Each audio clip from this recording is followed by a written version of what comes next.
Start. The industrial policy resolution of 1948 was good so far as it went, but unfortunately, the spirit of it could not be understood or appreciated by the common man in this country. So, a new ordination of this policy was given, and the Honorable Prime Minister, after his return from China, publicly declared that the future policy of the country, or rather the future pattern of society, will be the socialist pattern.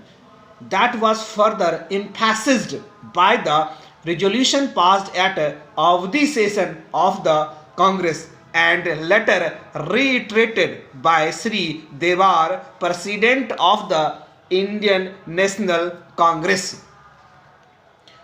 I am very glad to say that the spirit of it has been caught by the nation today. If I may say so, the nation has taken up the challenges of for security, the socialist pattern of society. It behoves all selections both inside this house as well as outside without having mutual recriminations to try and propagate in a sincere manner and establish the socialist pattern of society indicated by the statements of the great leaders of our country.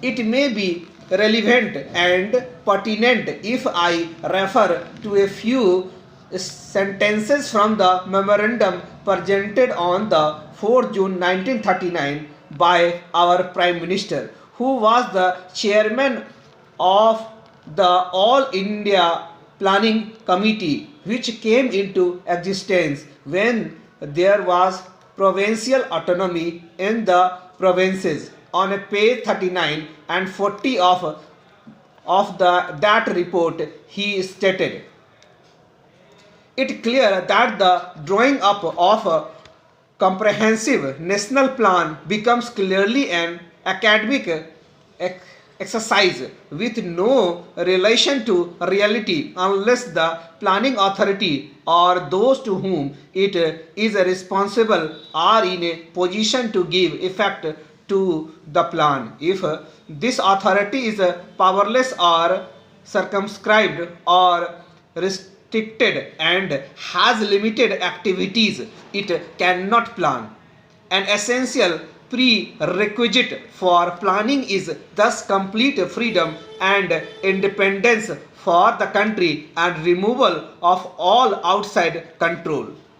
This implies that the country possesses in itself full sovereign authority to take any measures, adopt any policies, and from any relation with other countries as may seem best to its governing authority in the interest of the country and its people. National independence is thus an indispensable preliminary for taking all the steps that must be found necessary for carrying out the 5-year plan in all its various aspects throughout the whole country.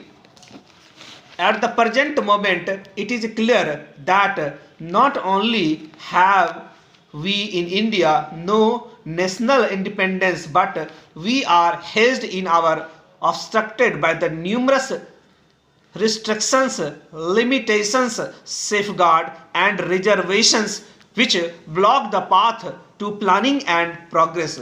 Our plan for the national development must therefore be drawn up for a free and independent India. Thanks to the sacrifices made by millions of our countrymen and countrywomen under the leadership of the father of the nation, Mahatma Gandhi, we have today secured complete sovereign political independence at a time when the nations of the world were engaged in the bitterest struggle using all the weapons of destruction. If therefore we have secured political independence during the period of a quarter of a century, it should not be difficult, especially when we are today masters in our own country, to secure a socialist pattern of society. Age has already been indicated, but it requires the assistance, the propaganda, the active work of all those who are interested in this. I am sure so long as my honorable friends, the minister, the deputy minister, and the other minister who represent the commerce and industry ministry, who give us an assurance that the capitalist pattern would be avoided. Some of us who believe in a cent-per-cent socialist democracy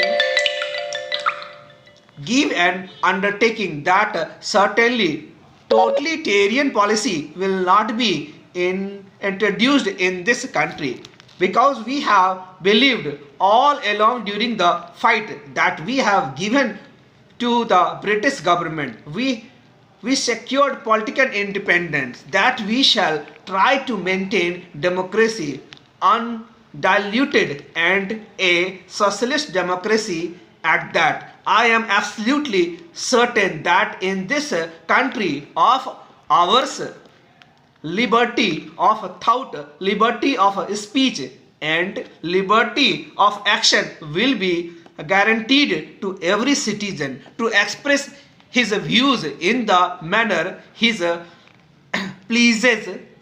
I therefore assure my honor friend that so long as we do not in the grab of a socialistic pattern support a capitalist system, India will stand 100% for a socialist democracy.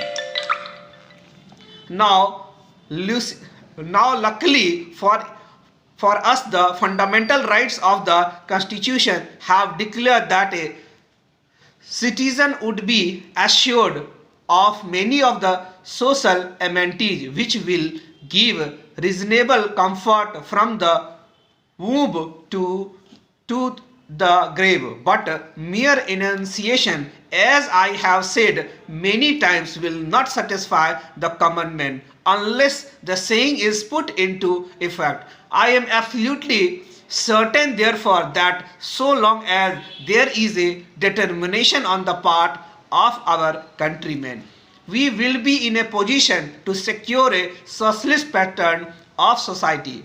It is not even possible to draw up a plan on any other basis.